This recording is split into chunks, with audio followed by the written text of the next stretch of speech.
Rede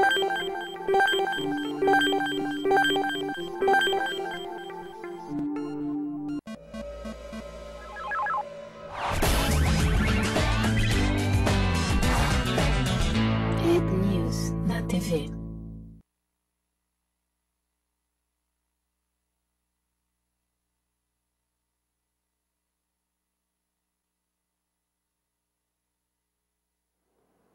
Olá, bem-vindos a mais um Ed News na TV, que tem o patrocínio da AltV, primeira televisão por internet do Brasil, e que conta com o apoio de produção da Infinity, a mais recente produtora do Brasil e que está realmente focada em desenvolvimento de comerciais, desenvolvimento de programas de televisão, enfim, vídeos empresariais.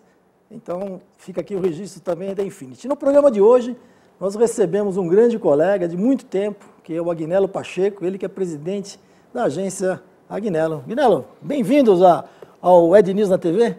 Toninho, você sabe que eu admiro muito o Ed News. Muito obrigado pelo convite. É um prazer estar com você. A gente se conhece há muito tempo. É verdade. A gente já viveu os grandes momentos da publicidade, em todos eles instantes. Então, é um prazer muito grande estar no seu programa. Legal. Tá? Uma coisa que eu sempre desejei, que agora vou ter essa oportunidade, é que você me contasse um pouco do teu começo, né? Como é que o Agnello entrou nesse mercado publicitário? Não, eu cheguei por acaso. Porque muita gente fala o seguinte, o que você cria bem para televisão e para rádio? Porque eu comecei como teatro. Eu fiz um teste por namoradinho da Anne Frank, na peça O Diário de Anne Frank. Como eu era tímido, tinha 14, 15 anos, magrinho, eu passei. E ao passar, eu não tinha mais quase papel, mas logo em seguida tem uma peça chamada O Muro, do Jean-Paul Sartre, que eu fiz um menino que perde a família toda. E aí, eu fiquei na televisão, em Minas, isso. Mas não tinha quase nada para fazer, né? E aí eu ficava muito doido para fazer alguma coisa. E aí eu descobri que tinha um programa chamado Arquivo Policial, que o cara que escrevia o programa era preguiçoso. Viu? E aí, por minha sorte, eu fui num sebo da faculdade, da universidade, encontrei um livrinho onde tinha contos policiais dos anos 20. Aí eu comecei a adaptar aquela coisa, e encaixava um garoto da minha idade para ele poder me escalar.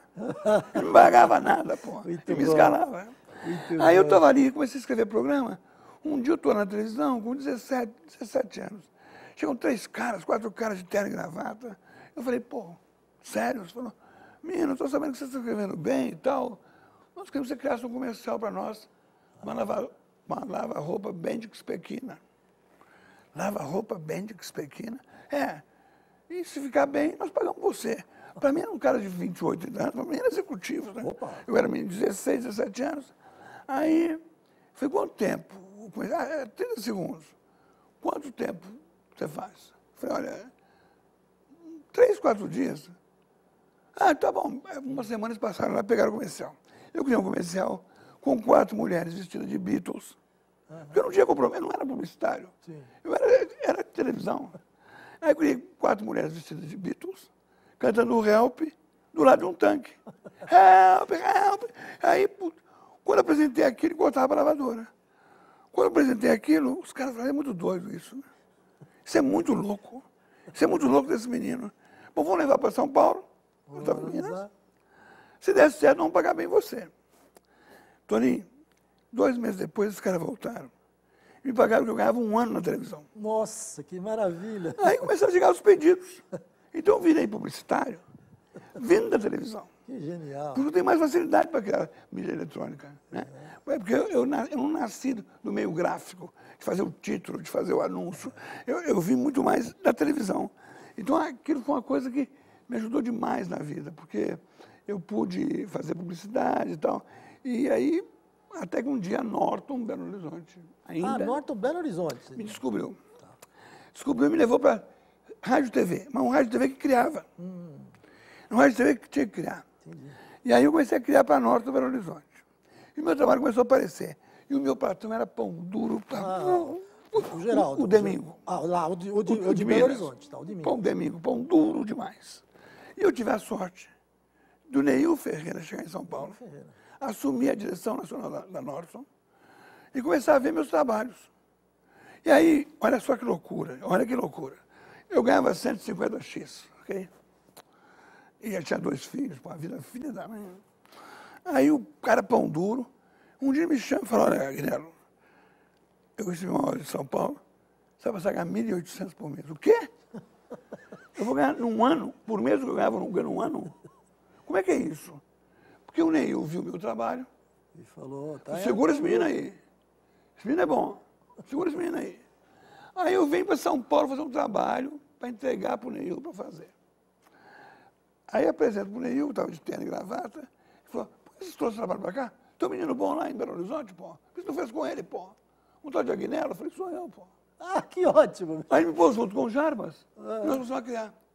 E aí me descobriram como criativo. Que genial. E eu tive uma grande lição de vida porque eu comecei a criar para a Mesbla. E aí comecei a criar para o Brasil inteiro para a Mesbla. Imagina. Aí eu descobri um O varejo negócio. é puxado, né? Eu descobri um negócio, Toninho, que esse negócio de linguagem nacional é mentira. Porque se fila no Rio Grande do Sul é bicha. Sim. E aí como é que pode ser? Aí eu criava com o pessoal de Fortaleza, sentava com eles, criava com o pessoal de Salvador, de Porto Alegre, criava com o pessoal de Caxias, criava com o pessoal onde tinha Mesbla e onde tinha Norton. E aí eu pude exercitar um processo que me ajudou muito criativamente. Foi uma lição de vida assim, importantíssima, porque eu tive uma escola. Eu tive uma escola que eu não tinha tido na vida. Quer dizer, de perceber como é que é o povo brasileiro, como é que o povo brasileiro é diferente. Você criar em Belém é completamente diferente de pagar concordo. Acho até que é uma Porto falha Alegre. Até hoje, né, não corrige, né? Acaba fazendo... A mulher de Belém é completamente diferente da gaúcha.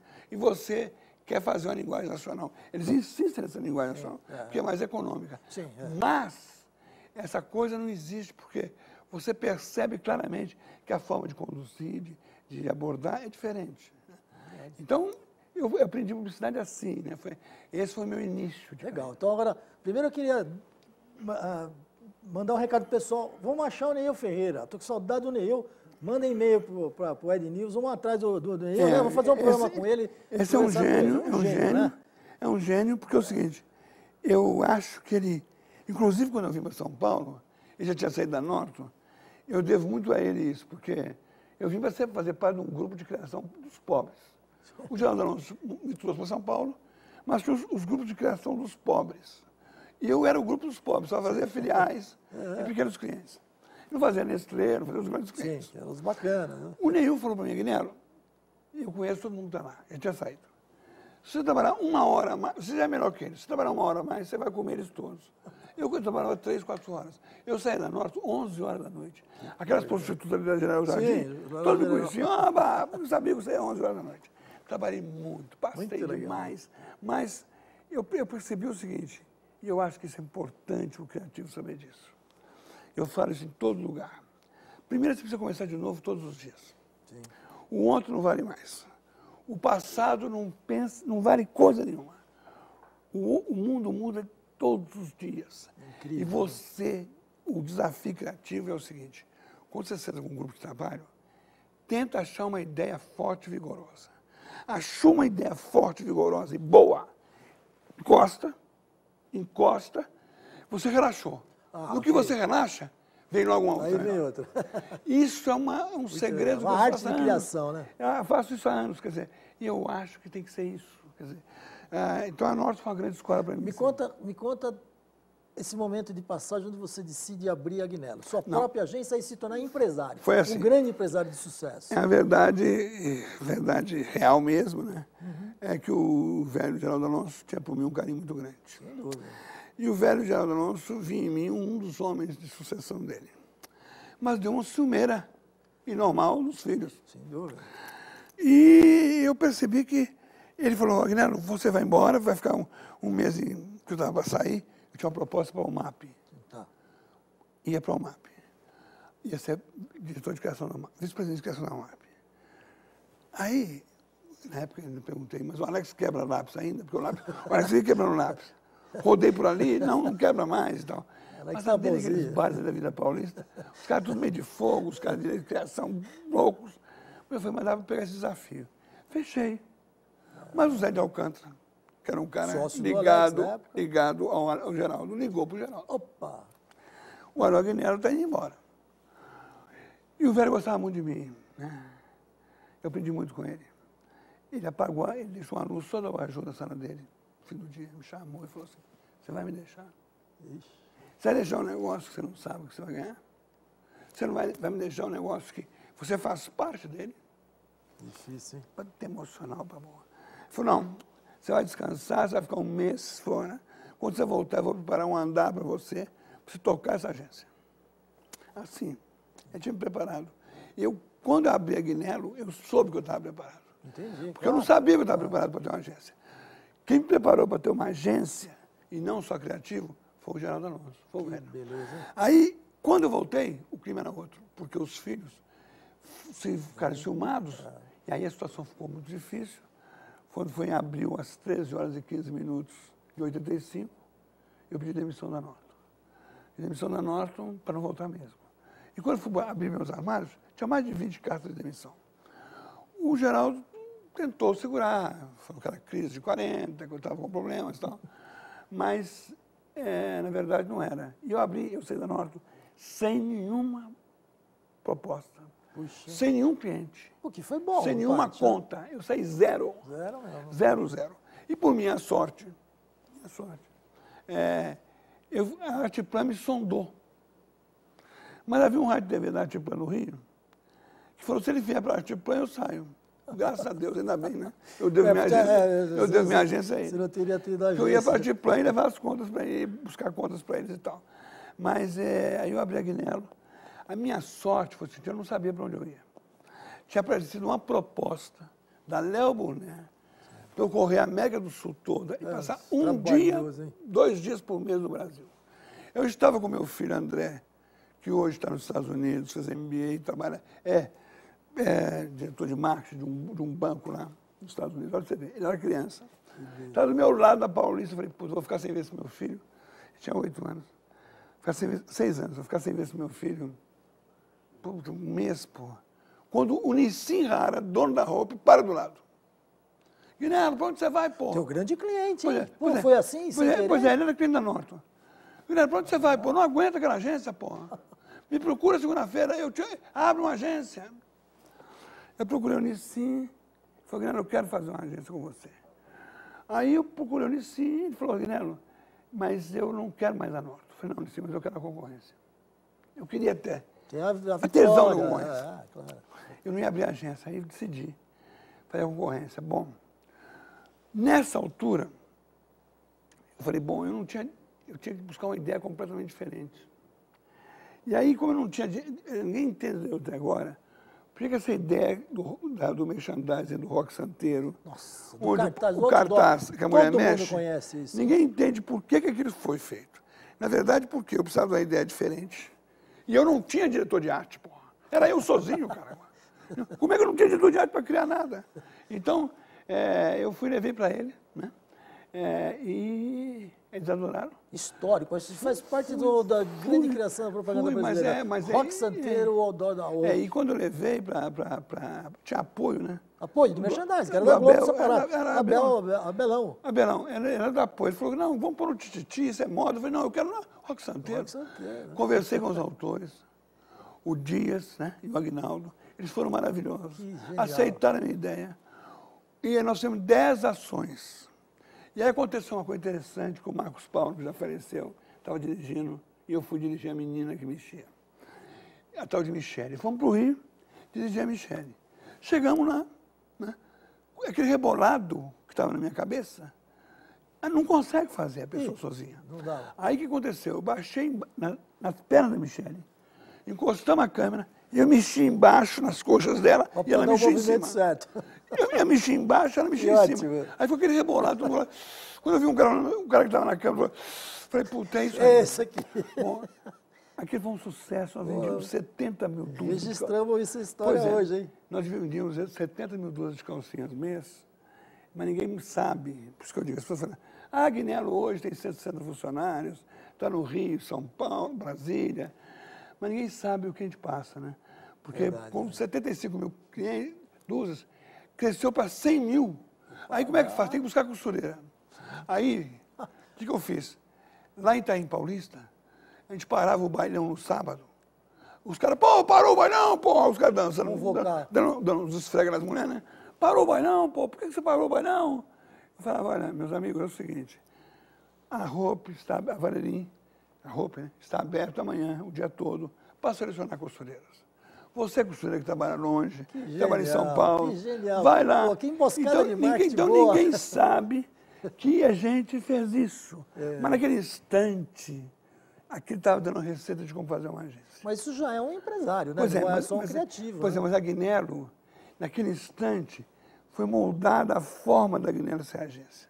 Se a Guinelo chega hoje aos 28 anos, só chegou porque naquele instante nós aprendemos que uma agência não faz só publicidade, ela tem que ir muito mais. Magnello, mas não é isso que o mundo está descobrindo hoje? Sim, mas não é. Que é exatamente Pois isso é, que você está falando. Pois é, mas a gente pastou, por exemplo, Abriu a trilha inteira, pastou, né? para você ter uma ideia, a gente fez um negócio por coisa costureira. Eu não tinha, dá para imprimir nas revistas. A gente ia nas bancas lá perto, falava, enfia que era contigo, e dava dinheiro pro cara da banca, procura-se costureira, e contratamos costureira. Aí podemos passar para 120 mil dúzias de calcinhas. Quer dizer, é uma coisa que eu acho que ensinou a Agnello a ser assim. E eu acho também uma coisa que eu vivo dizendo, tem que começar todos os dias de novo e você não pode parar de criar 3 anos. Se você parar 3 anos, você não volta. Você perde a mão. O mundo foi embora e você ficou. Entendi.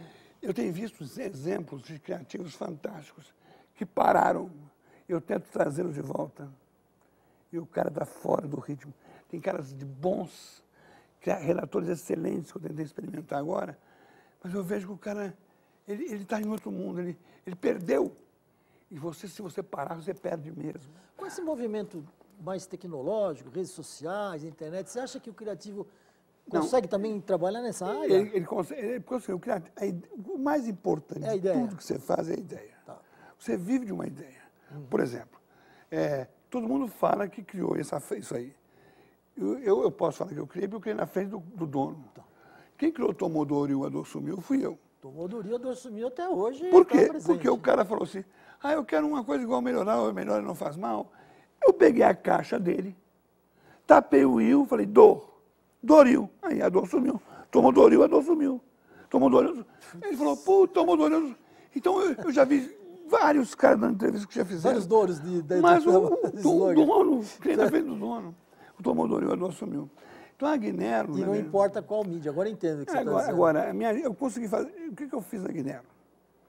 Que eu acho que foi o segredo desses 28 anos. A gente fez uma agência sem gritos, sem bom, berros, sem preconceitos, sem diferenças, sem ódios, sem fofocas. A gente conseguiu fazer isso. Porque eu vivi isso na Norton.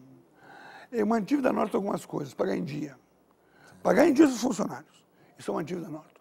Mas uma agência de berros e gritos que a Norton tinha, eu tirei. Então, ruim, né? eu fiz uma agência muito leve.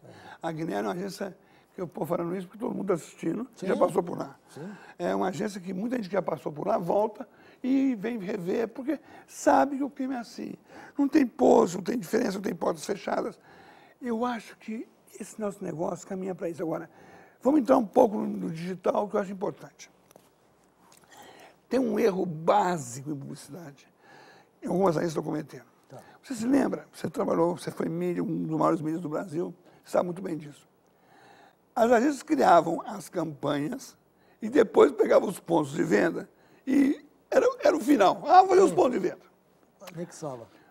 Muita agência hoje está pensando assim, vamos criar a campanha, depois a gente fala na internet. Entendi. Mas não é, uma linguagem completamente diferente. Muito não bem dá para observado. adaptar, não dá para fazer. Muito bem É outro observado. mundo. Você tem que chamar o pessoal que está ligado na internet e criar juntos, porque você tem que partir dali. Não adianta você querer adaptar depois. Sim. Outro erro básico. Os caras estão fazendo um negócio que me dá desespero. Eles acham que existe fazedores de propaganda e criativos. Está cheio de fazedores de propaganda. Se você perceber as revendedoras de automóveis, é tudo fazedor de propaganda. Ele tem uma piadinha que só ele riu, ele e o cliente riu, e você não ri. Muito é aquele bom. troço chato. Está cheio de fazedor de propaganda. Então tem poucos criativos. Tem criativos ótimos? Tem. E o mais grave no Brasil, que eu acho, que eu fico falando, é o seguinte. Nós só temos uma agência grande brasileira. Isso é mais triste. Nós só temos a África.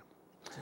Brasileira grande só tem uma. Hoje todas as outras são médias grandes ou médias. Não existe mais.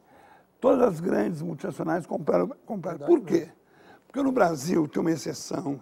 Eu já fiz movimento, já mandei carta para a presidência da República, já ela sabe da minha posição, a presidenta Dilma sabe da minha posição. Não é possível, não dá.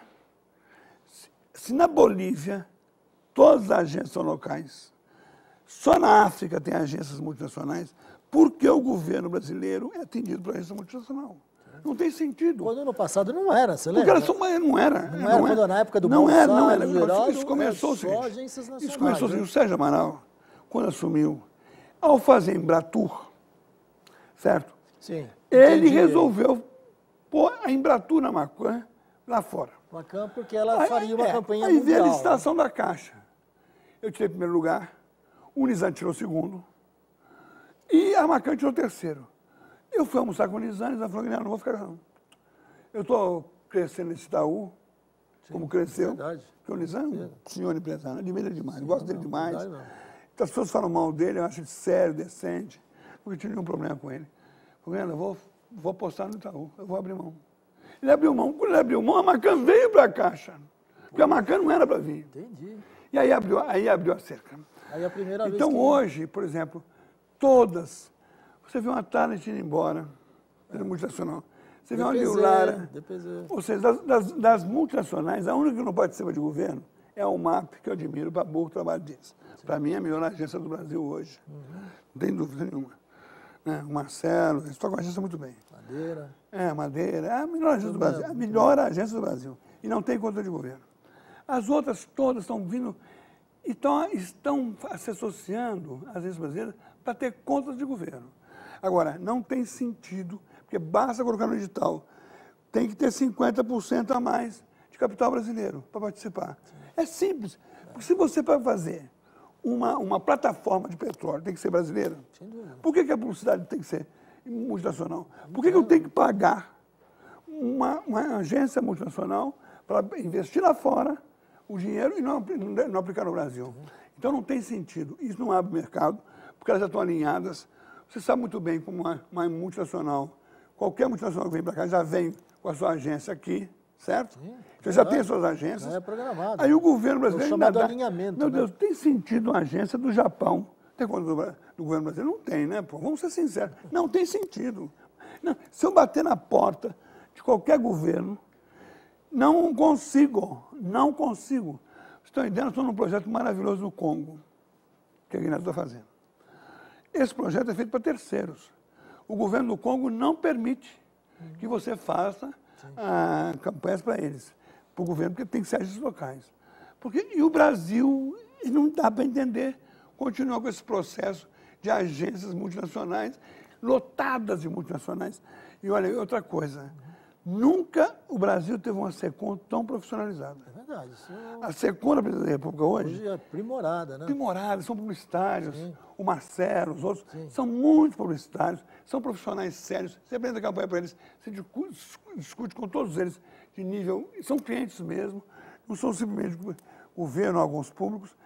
Você tem que ser muito profissional para você poder estar bem no governo. Agora, eu não consigo entender isso no Brasil. Quer dizer, isso para mim é uma incógnita que eu não consigo resolver.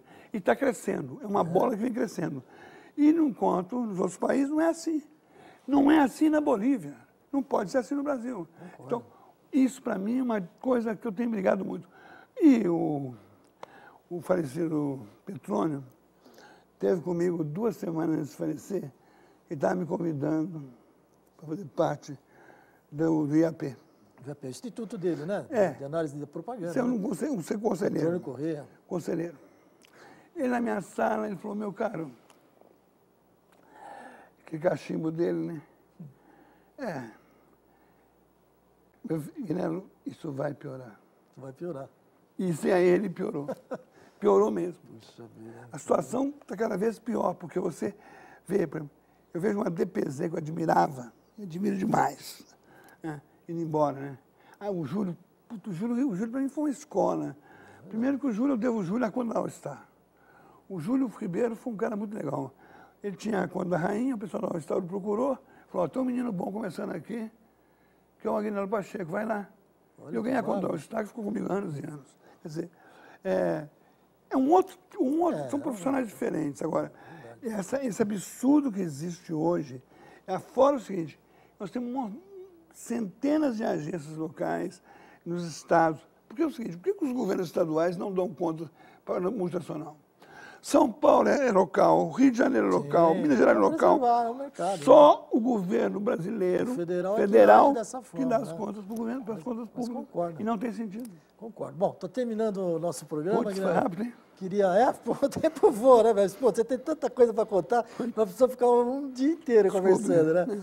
Eu queria agradecer a tua presença, olha, realmente um privilégio poder dividir com a nossa audiência o seu conhecimento, a sua história, né? Obrigado. Com certeza que a gente vai poder acompanhar isso eternamente, porque vai ficar guardado lá na internet para a gente acompanhar lá no site do EdNews. Obrigado. Queria agradecer também a audiência e lembrar que EdNews na TV é exibido ao vivo às quintas-feiras e depois fica eternamente no site para disposição de todos nós. Muito obrigado, até o próximo programa.